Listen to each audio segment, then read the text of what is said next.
O governo de Ontário anunciou um financiamento de 25 milhões de dólares para melhorar ainda mais a ventilação nas escolas à medida que os alunos regressam às aulas presenciais neste outono. O novo financiamento vai garantir que todas as salas de aula, pavilhões de prática desportiva, bibliotecas e outros espaços de instrução sem ventilação mecânica tenham unidades de filtro de ar particulado de alta eficiência e autónomas. Lecce, o ministro da Educação de Ontário, reuniu-se com os média étnicos canadianos para dar conta das vantagens do investimento para as escolas da região. O Correio da Manhã, Canadá, marcou presença na conferência de imprensa com o nosso jornalista Nuno Adães.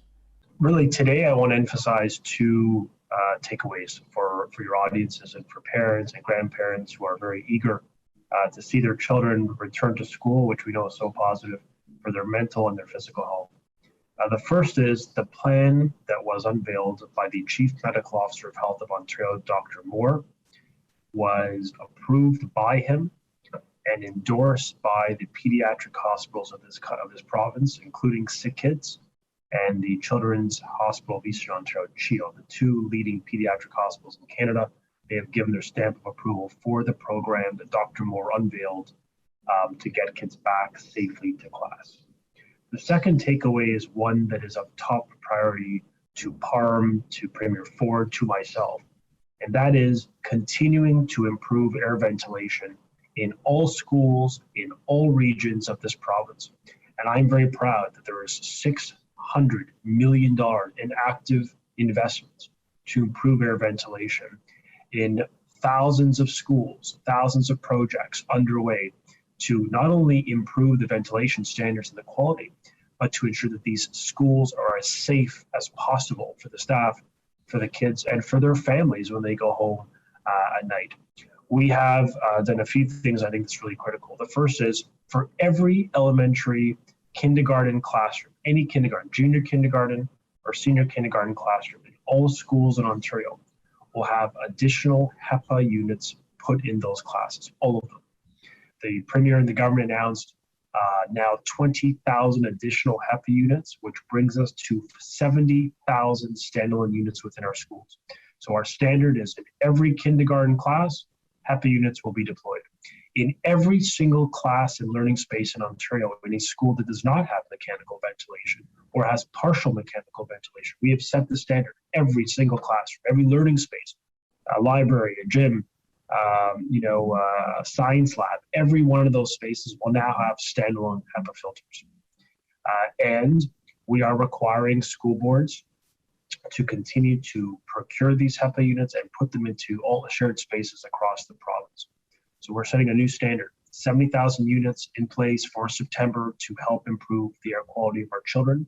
In addition to the HEPA units, we're also making systemic changes. We're actually fixing the HVAC systems within our schools.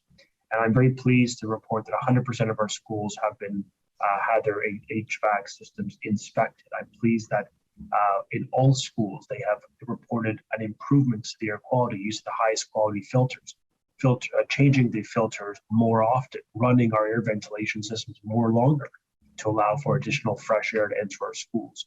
We have invested an additional, now in total, $600 million when you add up the different investments over the past year, and we're seeing the improvement. And the Hospital for Sick Children, CHEO, and the Ontario Science Table have all said, after we released our air ventilation investments and the protocol by Dr. Moore, the plan follows the best expert advice.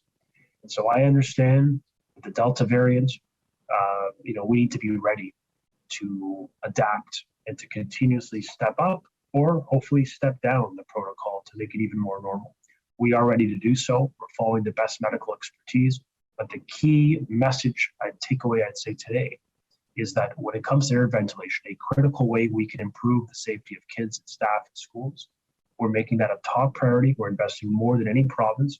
And in every single school, there will be improvements for September. And not only will there be improvements because the Premier and our government funded it, but there's going to be improvements, and you're going to know about it because we're requiring school boards to post in every single school transparently the progress being made school by school, all 4,800. You will know by the start of September what's taking place at that school, what type of improvements they've made. So we're really proud of those investments. We're going to continue to listen to the experts. And for today, I just want to reaffirm that our plan has been endorsed by the Chief Medical Officer of Health, and it has $1.6 billion of investment. We've maintained new testing. We've enhanced screening. We're keeping our schools clean by making sure the cleaning protocol remains very comprehensive as it did last year. We now have vaccines where 75% of people 12 plus in this province as of this morning have 2 doses of the vaccine. And of course, likewise for staff, we've created a mandatory vaccine reporting policy that says to staff, you're vaccinated or you're tested weekly. These are the types of measures that I believe are going to help maximize safety, minimize disruption. So with that, I'll turn it back to you, Shannon, and to Minister Gill, and just thank you all for your time today. Hello, Minister. Hello to the entire audience. Thank you so much, Shannon. My question to Minister Stephen Lecce, is there any plan so that there is no air contamination in schools? Thank you so much. Is a simple question. Thank you so much, Nuno. I appreciate it. The answer in short is yes. There's $600 million set aside for air ventilation standards where we're improving every single school in this province. Everyone, like every single school will have realized improvements because we've increased the standard. Changing the filters more often, buying the best quality, highest standard air filters in the world, MERV 13s. They're being built, designed for our schools. We have recalibrated over 80% of our schools, our air ventilation, HVAC systems. We've reviewed and inspected 100% of our ventilation systems. We're running our systems longer, 2 hours before and after, to maximize the air intake. And in addition to those schools that have mechanical ventilation, because about 70% of schools have a mechanical ventilation system, but 30%, almost 1 in 3 schools, don't have mechanical ventilation. They're maybe older schools, older buildings. So what are we doing for them? We're literally in every single learning space, the classroom, the library, the gym, the science labs, the CAF, every single space where a child's going to be, there's going to be the standalone HEPA. And sometimes there'll be more than one because the room, like a gym, will require more than one. And that's the commitment we're making. They will be in place for the first week of September. And that, plus the increasing vaccination rates, the investments we've made, and the commitment we've made to parents to do everything possible to protect their families and keep our schools and our society open, I think is what we're trying to do here. And we can't do it alone. So I want to just take a moment to thank Ontario parents for their incredible work, an incredible year, just a year of disruption. We're going to do everything possible. The Premier is committed to this, to keeping their families as safe as possible, keeping the schools open. But that's going to require all of us as Canadians to do our part, to roll up our sleeves, to encourage those last couple of friends we have. I had one buddy, I literally personally booked the vaccine myself. That's the type of the last mile campaign. If it takes it, let's just do what we got to do to get those vaccine numbers up, because by doing so, we help protect the kids under 12 who are not eligible for a vaccine. That's what it's all about. So thank you to the parents for their hard work and patience. Thank you to our education staff for their commitment to the kids. And most especially, thank you to the students for I've never seen children in this country more excited to go back to class ever. This may be the one time in our history where they're dying to go back to class. So let's do that for them, for their mental health and their physical health. And thank you again to Minister Gill for facilitating this very positive discussion today. Minister, can you please tell me the difference between the HEPA filters and the other 70,000 devices, how they work and whatever, and how often these filters should be changed, and whether any indication of these filters that would say now it is should be replaced or can't be used anymore? Absolutely. Thank you for that question, Khaled. It's a critical one on the air ventilation, because this is where Ontario is really leading the way in investing in air ventilations and improving the quality of airflow. With respect to the quality of the filter, we've provided guidance for Ontario's publicly funded school boards to use the highest available, highest quality filter, which often is MERV 13 filters. That is the highest filtration quality endorsed by the Harvard Medical School and promoted by by pediatric hospitals in Ontario. I visited schools, I visited them throughout the summer. Overwhelmingly, they're using the highest standard for their HVAC system. That's the first thing, highest standard filters. We've got, all schools have enough supply for, as one school board said, we've got, a year and a half worth of HEPA of these filters ready to go. They are being asked to be changed more often within our schools. They often are changed HEPA filters, as I recall, every 5 months, which is more often than in the past. Remember, the HEPA filter, as I'm told by some of the engineers, it actually is at its highest peak. It's optimized use. The best performing standards happens once it's been used several weeks. So that sort of month 2, 3, 4, 5 is a critical period. It's actually the best airflow quality. We are requiring school boards to run their ventilation systems 2 hours before and 2 hours after to maximize the air intake of fresh air. We are also, inspecting and recommissioning our air ventilation system, our HVAC systems. 100% have been inspected, and over 80% of them have been recommissioned, really meaning we've recalibrated them, we've invested in them, we've added to them. We've included new modern machinery to best flow air right through the schools, including those areas of schools that maybe had poor airflow in the past. We've really taken that type of targeted approach to improve air standards and improve the air quality within our schools. And in addition to the 50,000 standalone HEPA units, those air filtration devices, that you can plug in and you put into a room, we now purchase up to the 25,000 of them, or 25 million for 20,000 of them. That is going to help us get to that 70,000 number, which ensures every junior kindergarten and senior kindergarten classroom, all of them in Ontario, have standalone HEPA filters. Every learning space, from a lab to a classroom to a gym, where a child is learning, playing, etc., that does not have mechanical ventilation, aka an HVAC system, they're getting HEPA units, all of them.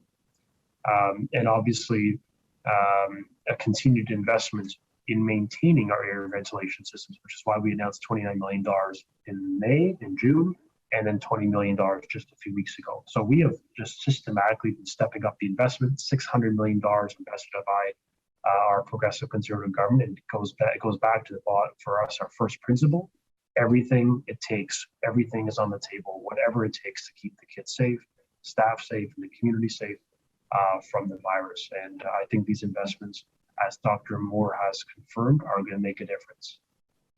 Thank you. Thank you, Shannon. Thank you, Minister. I have one question. It's very good that government is providing and facilitating all the schools, but what about the private school and faith-based schools? Is government have any plan to check they are observing the SOPs, or government is providing some assistance to the private school, to the faith-based school? And one more question, Minister. I saw one diploma without the seal from the government of Ontario. So is government is issuing nowadays the diploma without the seal? Thank you. Thank you, Ashad. I want to make sure I understand the last part. They're issuing diplomas without, did you say a receipt? The seal, the embossed seal. Okay, well, we're going to follow up on that just to understand what would have been sent out. So what my team, Grace was joining my team gracefully. We will follow up with you through our press team on that question.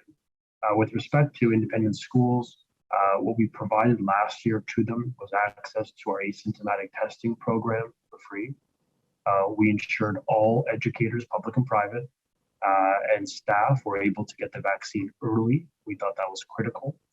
Last year, we announced over the past, 16 months since the pandemic began, $1.8 billion of direct financial support to parents through the Support for Parents. And I'm pleased that we offer that to all parents, not just parents of children in one school system, but to all parents, because we acknowledge, to be quite honest with you, that every parent, no matter where you lived, where your kid went to school, you faced the hardship and financial difficulty as a result of the pandemic. So we will continue to support individuals and we'll of course continue to support all educators. So of course, keep in mind, while we've set high standards within our schools, the ventilation requirements apply to publicly funded schools. So we're not imposing new costs on independent schools, but we are encouraging them to make those investments if they can, to help protect the safety of children. And I will mention, we launched, it was actually in the Toronto Star today, a take-home test initiative. We're doing something that is really interesting and innovative. We're going to be allowing high schools across Ontario. We've selected 13 school boards to send home take-home tests to reduce the time a child is out of school for kids that are vaccinated, that they may be near a close contact that has symptoms. Well, just because they're double vaccinated, they're already highly protected, to not have them wait days and days and days to get a result. They can take a take-home test, and within 24 hours, no symptoms, they're back in the class. That's an innovative way by which we're serving parents, making the system work for them by letting their child, and of course, it's an option, do the take-home test. You could always just go to an assessment center, at the local community center, the local hospital that you can do testing, and go there for a less invasive test option. But that's another thing we're extending, another innovation we're piloting in Ontario. And it's not just for public, it's for public, private schools, all of them, because we think in a public health emergency, we've got to be there for all of these folks. So we're going to continue to support all children and really just keep them safe. That's our number one priority.